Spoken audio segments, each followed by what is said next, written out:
Welcome back to my channel রিঙ্কুর রান্নাঘর and ব্লগে তোমাদের সকলকে স্বাগতম। আশা করি তোমরা সকলে ভালো আছো, সুস্থ আছো। আজ হচ্ছে শুভ রথযাত্রা সকলকে। আর আজকে অনেক দিন পর আমি একটি ছোট্ট ভিডিও নিয়ে এসেছি, তোমরা সকলে দেখো, ভালো লাগবে বেশ।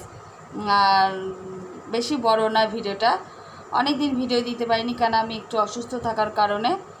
আর যারা আমার ভিডিওটা যে যেখান থেকে দেখছো, প্লিজ আমার চ্যানেলটাকে লাইক করো, শেয়ার করো, সাবস্ক্রাইব করো, পাশে থাকা বেল বাটনটা অলে সেভ করে দিয়ে নিত্য নতুন ভিডিও দেখতে।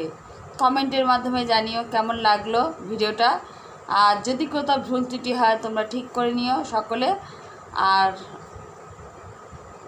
চলো তোমাদের একটা জিনিস দেখাই। সায়ন রথ সাজিয়েছে, দেখতে পাচ্ছ। সায়নের রথটা বাইরে বার করে নিয়ে আসা হলো, এবার রথটা চালাতে নিয়ে যাবে একটু। দেখো ভালো করে, ঠাকুর দেখতে পাচ্ছ।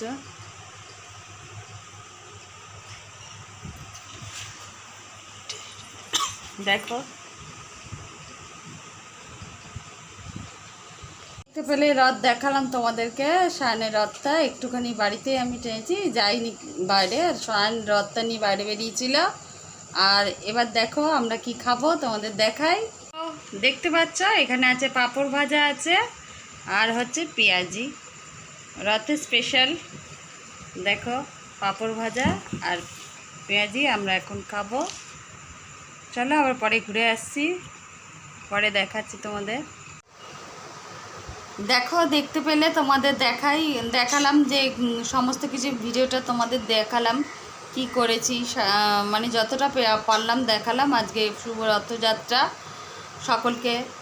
আর দেখতে পেলে রথ সাজানো, সায়ন কেমন রথ সাজিয়েছে তোমরা কমেন্টের মাধ্যমে অবশ্যই বলো। সায়ন রথটা নিয়ে একটু বাইরে গেছিলো, তারপরে বাড়িতে ফিরে এলো যখন আমরাও একটু রথটা টেনেছি।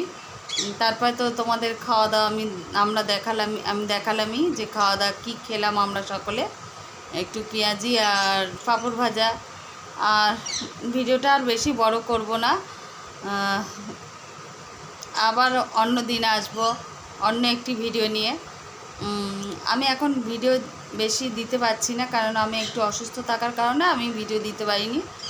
অনেক দিন পর একটা ভিডিও দিয়েছি। কেমন লাগলো ভিডিওটা কমেন্টের মাধ্যমে অবশ্যই জানিও। আর যদি কোথাও ভুল ত্রুটি হয় তোমরা অবশ্যই ঠিক করে নিও। আবার আসবো অন্য একদিন অন্য আরেকটি ভিডিও নিয়ে। আর সকলে একটা করে লাইক করে দিও, কমেন্টে ভালো কমেন্ট করো কেমন লাগলো। আজ আসি, সকলকে শুভ রথযাত্রা। সকলে ভালো থেকো, সুস্থ থেকো।